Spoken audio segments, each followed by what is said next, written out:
Thank you for joining us. You're listening to the Write Project podcast and radio program. This is a show about writing and modern Newfoundland author culture. This program is produced and recorded at CHMR FM 93.5 FM in St. John's, Newfoundland and Labrador, and is aired on other great stations in the province and elsewhere in the country. It can also be heard online at www.chmr.ca. I'm your host, Matthew LeDrew, author of such novels as Touch Your Nose and Jacoby Street, and founder of Engine Books. Let's see what we have today. Okay, well, thank you for joining us for another wonderful episode of the Write Project podcast. I know I say that they are all wonderful, but this one really is, because we are on with Olivia Robinson, who is the author of The Blue Moth Motel, a new book from Breakwater Books. It's a really interesting novel, actually. They sent me over a copy to read it, and it's very in this coming of age or dealing with what you've come of age sort of genre of lit fiction. It's not coming home for a funeral, which is such a tragedy, but it feels like it is kind of thing. I want to talk to you about how you came to this and the themes and all that, but I'm jumping ahead of myself. Thank you for coming on the Write Project podcast, Olivia. Yes, thank you so much for having me. This is awesome. Awesome. I hope you still think that way after I'm done talking about your book, because I'm always terrified that my points of view are going to be like, grr, or something like that once I've read it. I think that's half the fun what I think is half the fun anyway, of how readers interpret your book maybe in slightly different ways than how the author perhaps thought about it. So yeah, I love that. For sure. Okay. First of all, and I know this is like the most hated thing that you can ask an author, but can you talk about your book in your own words? What is it to you? What does it mean to you? How did you come to this book, for lack of a better word? Yeah, for sure. So kind of in a nutshell, the Blue Moth Motel is the story of two sisters, Nora and Ingrid, who grow up in a motel with their mom and her partner, and the girl's grandmother owns the Blue Moth Motel, so it's kind of like a family business. But of course, with any family, there's a bit of can be some tricky dynamics there. So there's all of that. And then during the novel, Ingrid goes away to study in England, and then ends up losing her voice. And that's not a spoiler because that's kind of all given on the blurb. So the book is kind of her journey between those two places, PEI and the UK. And yeah, so I just am very inspired by PEI and also the UK. So it kind of started as a novella, actually, set on PEI, which I started in a course that I took at MUN with Lisa Moore. And then I also wrote my creative thesis at MUN. And this novel is kind of that initial novella and then my thesis combined together, which took a lot of rewriting and a lot of editing. But yeah, that's kind of the novel in a nutshell and how it came to be. I'm going to be crucified for asking this. Creative thesis? What's a creative thesis? Yeah, so you can, MUN has this really awesome program where you can get a Master of Arts in English, yep. And but with kind of like a specialization, I guess, in creative writing. So it's still a Master of Arts, but you have a choice whether you want to do an academic thesis or a creative thesis. So for my creative thesis, I kind of wrote, it was about like 25,000 words. So it wasn't a full like novel length manuscript. It was more novella length, which is kind of like 125 pages if it was like a regular book size. So yeah, you kind of have those two options. It's a really great program. Interesting. Yeah. All right. I want to talk about the book. Actually, I remember when I was reading it, I actually was reminded a lot of Lisa Moore in a way when I was reading it, because I teach some creative writing classes, like not at MUN, but like on the side kind of thing, just over Zoom and stuff like that. And I talk a lot about a structure. I find it's a lot easier to teach classes when you're teaching structure and stuff like that, and then learn the rules, then learn how to play within them.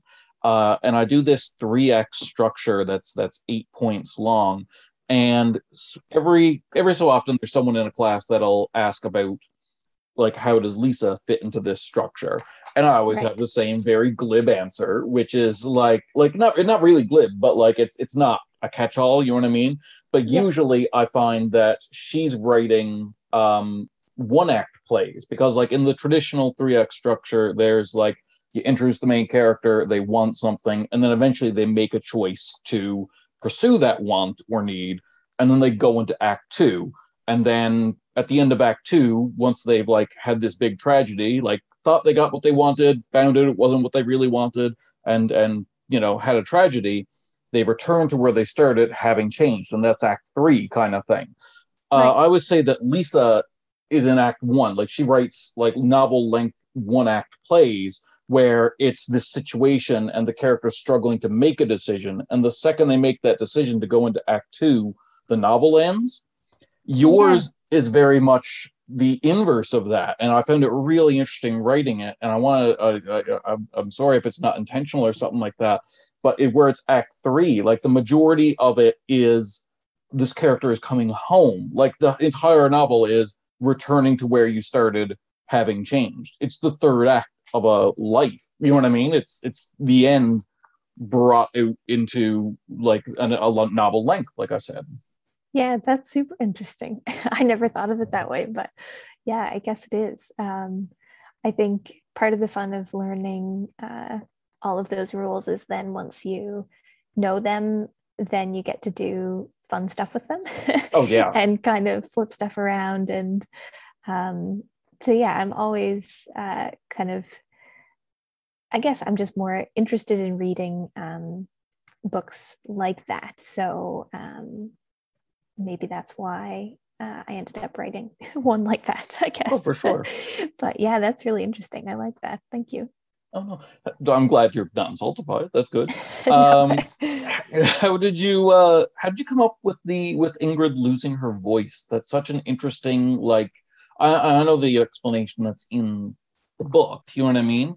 But how did that come to you? Like to write into something just because it gives it like a fairy tale-ish quality, you know what I mean? Like Ariel loses her voice and stuff like that. And there's obviously thematic stuff baked into the cake when you have a character that loses their voice. So tell me about that, please. Everything you can. Yeah, for sure. So I'm not very good at writing conflict. So one of Lisa's top tips is to always put your characters in as much peril as possible. So in order to attempt to do that, which doesn't really come naturally to me, I thought, well, what is the worst thing that could happen to someone who is a singer? So then obviously losing your voice is that thing. So I was like, okay, perfect. That's what we'll go with. But on kind of a broader like inspiration sense, I guess, the novella that I was talking about earlier was called 40 Voices. And the main part that I took from that was the storyline about losing her voice. And that kind of came from when I went to the Art Gallery of Ontario, and I saw this sound installation by an artist, Janet Cardiff, and it's called the 40-part motet. And it was set up in I think it's called the chapel that's in the art gallery. So there's like, just is a room that looks like a small church. And there were just these 40 speakers set up around the room, and a choir was being projected And depending on where you stood in the room, it like influenced how you heard the piece, because sometimes you were closer to one person, so you could hear their voice stronger. Okay. And it's just an incredibly like immersive piece of art that I loved and couldn't stop thinking about. So that was kind of where the choir aspect came from it. But then that piece, there was reference to that piece in the novella, but that didn't end up in the final novel. But that's kind of where the choir piece came from, as well as I just really wish I could sing and unfortunately can't. So I enjoy writing about people who can. See, you wish you could sing and can't. I wish I could sing but still do. So that's we're talking about my cat. Yeah, I definitely I do in the car. Let's say I do here, and I sing at my cat, and it makes her run away. Like she just goes, runs, and hides under the bed whenever I sing. Oh no. Because first I sing and then I dance at her, and then I think she thinks that's being like hostile or something, so then she just bolts away. She's very it's probably skittish. more the dancing than the singing, I would say that. But now she runs at the singing because the singing comes before the dancing. She's like, I know what's coming. I'm gone. I'm outie. No. Yeah, cats are smart. Yeah. The cover is really evocative. It's like I keep seeing more stuff in the cover. Like there's the I'm guessing sound waves, but they look kind of like roses in the background, and there's the music notes, and there's the cat that's there, and then of course the Blue Moth, which is where the motel gets its name. There's a whole lot going on there. Did you have like more than your average book cover? Did you have a lot of say in the cover? How did that process work for you? Yeah, it was such a wonderful process. Rhonda Malloy at Breakwater is just an incredible designer. And I kind of wrote down like a list of some of the themes and like images in the novel, just kind of the main things. And that was what she came up with, which is just incredible. And when she sent it to me, she said like, we can kind of go back and forth if like if you have any other tips or if it's not quite what you want. And I was like, no, that is stunning. Like I could not do I have no tips. That is perfect. Yeah. So I think and it took me a while too to see all the different layers, because it is such a gorgeous layered cover. And I think the what looks kind of like roses, I think, is the water, like the pool. Oh, okay, yeah. So there's a pool in the courtyard at the motel, and that's kind of a focal point. And I think that blue is supposed to be the pool. And then there's the sheet music, and then it's just gorgeous. I love it. Awesome. That's amazing. Okay, wonderful. What did you do with your first advance or first money you ever made from writing, whatever that was? Oh, what did I do with first? I think I probably bought books. Any extra money that I have goes to buying books. So that is a common answer. That's a very common answer. Yeah. It's either books or bills. It's those two things. Yes. Yeah. I think my advance went to bills, but I think the first time when I like had a paid piece in, I think it was in Riddle Fence actually. I think I bought books. Yeah. Okay. Awesome. If through a magic spell or through some weirdness, your writingness, your existence as a writer was transformed into an animal, what animal would writing you be? Oh, writing me. Probably a cat, because I would like to spend a lot of time sleeping. Yep. That makes sense. Yeah. That makes sense. Okay, I got it.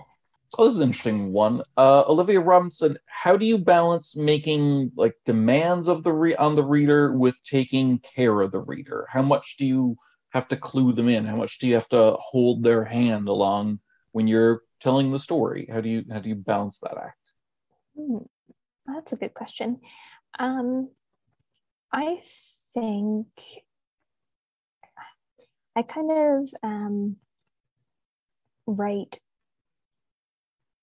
and try not to spell out too much. Like I try to think of what I would want as a reader, but in order to get to that stage, I have to write it first. So I feel like some of that work ends up happening during the editing process because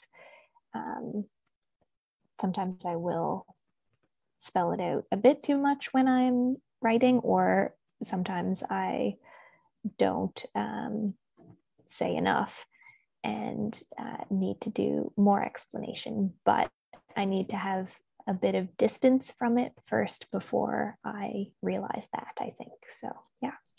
Okay, that makes sense. If that makes sense. It does. I think you did a really good job of it in Thank you. the Blue Moth Motel. Yeah, yeah. It really like there was you can't spell stuff out for the reader, but you also can't just leave them hanging. It's oh God, who wrote oh God Almighty, who wrote The Sound and the Fury? William Faulkner, where he's like, "You figure it out, idiot." Like that was his philosophy. He doesn't hold your hand at all, and I'm like, why is this taught in school? I hate this so much. Yeah, I must admit I have not made it through that book. No, definitely not. No, But you're I think there should be some left up to reader interpretation, but I don't think the reader should feel like they're lost. I like it when the ending is left up to reader interpretation a little bit, even though it very much makes some readers angry. And I'm like, cool, you won't forget me. Yeah, I like that too, because I think you have to like I enjoy figuring things out as a reader and kind of having those moments of realization when I'm reading. So if I can give a few of those moments to my readers as well, then that's kind of my goal. For sure. That's a good goal to have. I like it. Olivia Robinson, if you could tell your younger writing self any one thing, what would that be?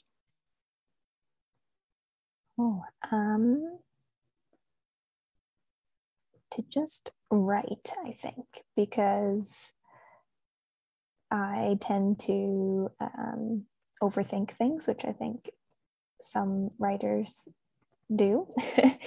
And yeah, I definitely didn't think my ideas were good enough when I was younger, so I just wouldn't write. But I wish I had let myself enjoy it more and just write for the fun of it. I feel like I'm kind of reaching that stage now. That's interesting. I always wrote for the fun of it, and now I kind of wish I hadn't wrote so much when I was young because it's out there, and dear God, is it bad? Like just awful.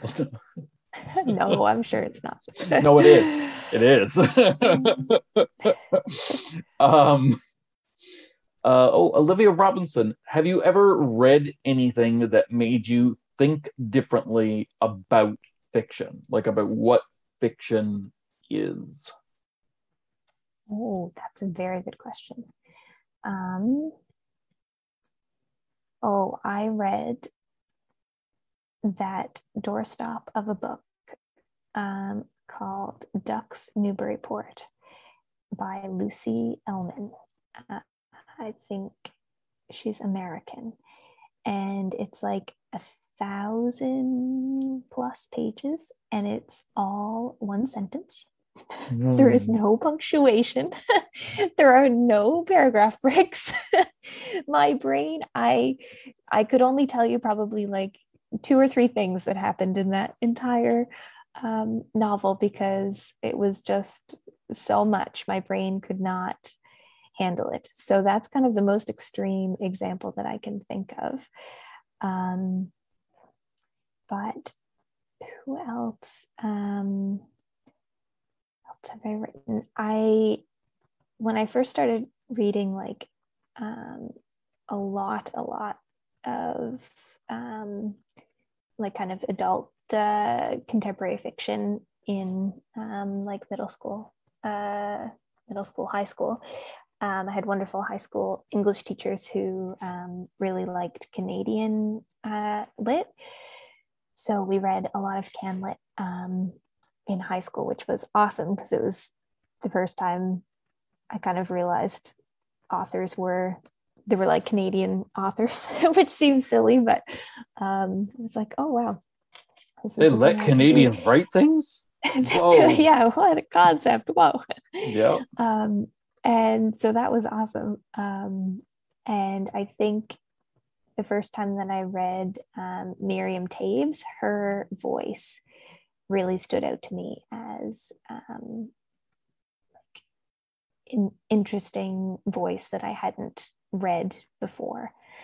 And I still love her work very much. And her voice varies also depending on the novel. So I really enjoy her work. Awesome. Okay. I like it. I'm going to move away from that into complete absurdity and ask Olivia Robinson, do you ever Google yourself? And if so, are you happy with the results? Oh, I never did until I set up a Google alert for the Blue Moth Motel. So I guess not technically my name, but the novel. You're more likely to get hits that are relevant to you from the novel name. I imagine there's more than one Olivia Robinson. Yes, definitely. So I have not Googled my own name, but and I'm not sure if the Google alert is working actually because I haven't got any hits back yet, but there are definitely some things that have gone up about the novel. So I will have to look into that. All right. Sounds good. Olivia Robinson, what is or was your favorite childhood book? What was either something you read as a child, however you want to like set the bar for childhood. Some people are like 16, childhood still, whatever. Right. Or if you have children in your life, some people choose things that they read to children, but completely up to you. Okay.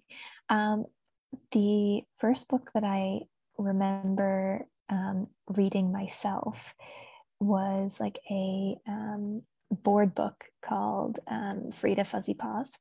Okay. And it's about a cat who loves cookies, and she doesn't want to eat her supper because all she wants to eat is cookies. So I don't remember how old I was when I read this book, but it's very on brand to me still. Yeah. So that's kind of, and I still have the copy that I had. Like my parents read it to me, and then it's what I learned to read. So I was probably, I don't know, 4 or so maybe. But other than that, other books did I really enjoy reading? So many. There was a book called Chasing Vermeer, which I read in, I think, like middle school, and it's set in Chicago, and it's about these 2 kids who visit an art museum. And it still has illustrations in it, I think. They're like pencil, almost sketch-like illustrations. And I, during like the early stages of the pandemic, I discovered that book was actually the first one in a series. And I'm not sure why I didn't realize that when I first read it. So then I ordered, I think there's 3 more books in the series. So I ordered the rest of those, and had a really fun couple of weeks where I read those books again. And yeah, I got to feel like a kid reading again. So that was really fun. Awesome. Yeah. Awesome. That's fun. They're a good series. Yeah. Awesome. Okay. I'm gonna have to check those out. That sounds fun. Yeah, they're really good. I think the author's name is Blue Ballet, I think, Baillett. I might be pronouncing that wrong. It might be a French last name, but yeah, really good. And I liked that she had a cool name too. So Yeah. yeah. So much you named your motel after her. Yes, true. Maybe I think that was inadvertent, but maybe it was there in the subconscious. Olivia Robinson, speaking of books from your past, what is the first book you ever remember making you cry? Oh, wow. Making me cry.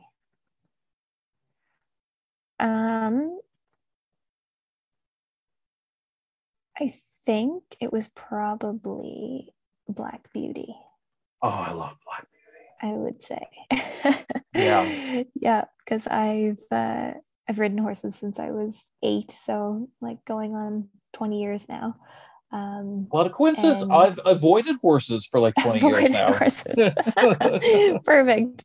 Two sides. But that's funny that you love Black Beauty then, if you... I loved the Black Stallion. That was the first series I was given. And when I ran out of them, I was like, sure. And then just kept doing it. I was like, oh, I want more of this. This seems similar enough. But yeah, it was sad. Yeah, very sad. And another one that was also a horse book, but probably a less well-known. There was a series of books. I think they were kind of like, yeah, they were chapter books, so probably middle grade-ish, 10 to 13 range, called the Thoroughbred series. So they were about thoroughbred racehorses. Okay. And the author was Joanna Campbell. But I think Joanna Campbell only wrote like the first 10 or so, because there's like, oh gosh, like 150 books in this series. So all of the other books were kind of written by other people, and there was like side storylines and stuff. But there was a main character called Ashley, and I think she was like 11 or 12 or something when the book started, so kind of around the age I was when I started reading them. And there was a book called Ashley's Diary, so it was kind of like a prequel almost, and I definitely remember that book making me cry because one of the horses dies. It's very sad. Animals dying is a recurring theme in this for this question. Yes, definitely. Those are the ones that get me for sure. So yeah, those are the two that I remember from childhood. Just so we're both vulnerable, my answer to that one is much more silly. It is Grover's First Day of School. That's amazing. Have you ever read it? Because it makes me cry even now. I don't think so, but I love the monster at the end of this book. That's probably my favorite Grover adventure. My mom used to do a great Grover voice while reading that book. Yep. It was awesome. But I've not read The First Day of School. He goes to school for his first day of kindergarten with like his favorite sandwich and his favorite toy and his favorite pack of crayons, and he wants people to like him. So like he goes and one of the other kids asks to trade for their toy, and it's like this beaten up truck that he doesn't want. So, but he wants the kid to like him, so he changes it. And this other kid like wants to trade his new pack of crayons for an old like crummy pack of crayons, and he doesn't want to, but he wants that kid to like him, so he trades it. And he trades his sandwich for one that he's like allergic to or something, like something he doesn't like. And then he's just crying at the end because like he's given up so much of himself to make other people like him. And then they all like, we're gonna like you anyway, and they give it back, and it's a happy ending. But like, just like as an introvert, the part of me that is introverted, that part of me that's like giving up parts of yourself so that other people will like you, something about that resonates with me and just like gets to me. I understand that. Poor Grover. Poor Grover. He just wanted friends. Yeah. All right, well, thanks for coming on again. For all of you, we'll be here again next week at 4:30 Newfoundland time or online at chmr.ca. Please tune in and we'll talk more about writing culture in Newfoundland.